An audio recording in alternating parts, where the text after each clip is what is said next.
Hello, hello, hello. We have a few more seconds to tell you more about your CDL, what you need to know.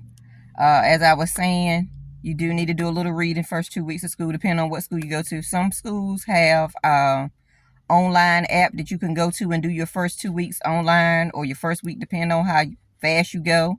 What I would recommend, get your permit, your CDL permit first. Get your endorsements before you start your program, because that's less stuff you will have to do when you get in the program. Get your double, triple endorsement. Try to get your hazmat endorsement. It is a lot of studying for the hazmat. It's very technical. It's fingerprints. It's background. It's a lot with the hazmat. So that's something you really need to do separately. That's a separate test, but it's more money.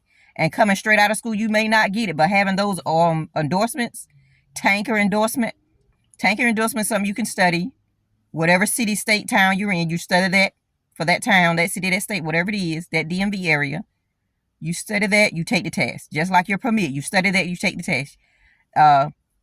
Look around. At least have 2 or 3 endorsements before you get in the program, because that'd be less stuff to study, and that makes you more marketable when you go and apply for a job. Even if you are a new driver, you have that under your belt.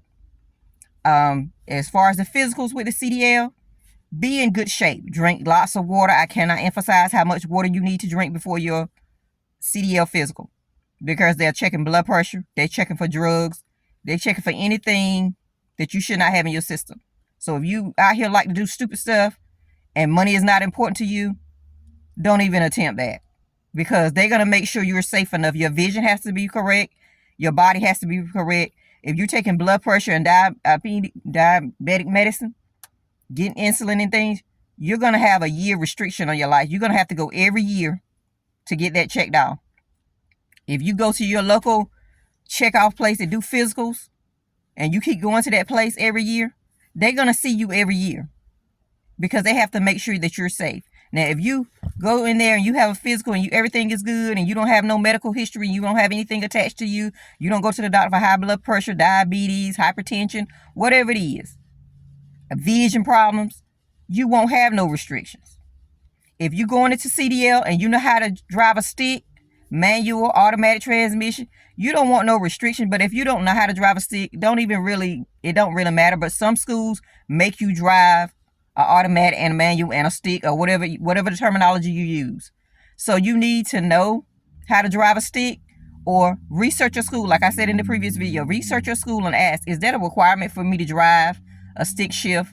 I don't know how. I want to get in a program that just offer the automatic, or you have both, but I can, because they only going to give you 3 to 4 tries, because they don't want you tearing up their transmission. If you cannot pass that driving that stick shift, and that's a part of the program, you won't pass. So you really, before you apply to any school, you really need to ask them, is that a requirement for me to drive both? Can I just drive one? And you may have that restriction on your license. It don't even matter, because majority of the CDL trucking companies are going to automatics, because it's costing too much money to do the transmission, to replace the clutches, to do all that, because everybody don't care how they drive when they get in these trucks.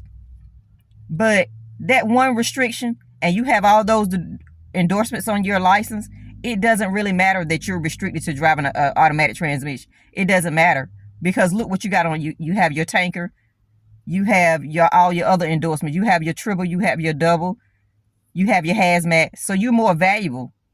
They're not even going to worry about it, because 90% of the trucks that's on the road are automatic anyway. So weigh your options. Don't tell nobody what you're pursuing.